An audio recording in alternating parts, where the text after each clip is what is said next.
আসসালামু আলাইকুম। এইটা আমাদের আখের জমি। ওই দূরে আপনি দেখতে পাচ্ছেন আমার বাবা আমাদের আখের জমিতে কোপান দিচ্ছে।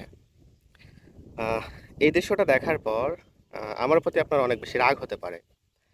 আমার বাবা কাজ করছে আর আমি ভিডিও ধারণ করছি। আসলে জীবন অনেক সময় নাটকের চেয়েও নাটকীয়। বাস্তবতা যদি করুণ হয়, তাহলে আপনাকে এই করুণ বাস্তবতাও মেনে নিতে হবে। ঢাকা বিশ্ববিদ্যালয় থেকে পড়াশোনা শেষ করার পর গতানুগতিক চাকরির চিন্তা না করে আমি স্বপ্ন দেখছি একজন কৃষি উদ্যোক্তা হব। কৃষিভিত্তিক ভিডিও তৈরি করব এবং নিরাপদ খাদ্য নিয়ে কাজ করব। কিন্তু কথা হলো, আমাদের মতো অর্থসামাজিক অবস্থা থেকে যারা বেড়ে ওঠে, তাদের জন্য উদ্যোক্তা হওয়ার মতো স্বপ্ন দেখা আসলে রীতিমতো বিলাসিতা। ওপাশেই রয়েছে নদী, যেখানে আমাদের দোয়ারি এবং জালগুলা পেতে রাখা হয়েছে। সেখানে আমার বড় ভাই আছে, সেগুলো নিয়ে কাজ করছে। প্লাস পাশে আরেকটি জমি আছে যেখানে পটলের চারা রোপণ করে রাখা হয়েছে, আজকে ওখানে পানি দিতে হবে। তো যেহেতু আমাদের আলাদা কোনো ক্যামেরাম্যান নেই এবং আমরা আলাদা কোনো লোকবল নিয়ে চলি না, যার কারণে সম্পূর্ণ ভিডিও আমাকেই ধারণ করতে হয় এবং ম্যাক্সিমাম ভিডিওতে আপনি আমার বাবাকেই দেখতে পান। তো এই সিনারিওর বাইরেও অনেক কিছু থাকে যেটা আসলে আমরা ক্যামেরায় দেখাতে পারি না। কাজগুলো আমরা সবাই মিলেই করি। তো আমার যদি সামর্থ্য থাকতো, তাহলে আমি আমার বাবাকে সোনার সিংহাসনে বসিয়ে রাখতাম।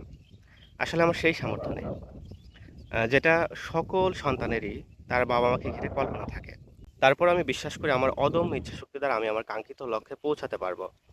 তো আপনার যদি মনে হয় আমার ভিডিওগুলা প্রোডাক্টিভ, আমার ভিডিওগুলা সামাজিক এবং আমি ভালো কিছু নিয়ে কাজ করছি, তাহলে আপনারা আমাকে আ একটু সহযোগিতা করবেন।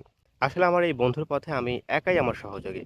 আমি একাই চালকের আসনে, আমি একাই আমার যাত্রীর আসনে বসে আছি।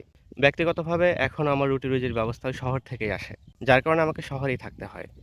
মাঝে মধ্যে ছুটিতে বাড়িতে আসি এবং সেই সময়টাতেই আমার সর্বাত্মক দিয়ে আমি ভিডিও তৈরি করার চেষ্টা করি। যে ভিডিওগুলো আপনারা বিভিন্ন সময় দেখে থাকেন। আমার ভিডিওগুলো যদি আপনাদের ভালো লেগে থাকে, তাহলে এই ভিডিওগুলো একটু লাইক, কমেন্ট, শেয়ার করে দিবেন। এবং আমার এই বন্ধুর পথে অন্তিম যাত্রাটা যেন একটু সহজ হয়, সেই সহযোগিতাটাই আপনারা একটু করবেন। ভালো থাকবেন, সুস্থ থাকবেন। আসসালামু আলাইকুম।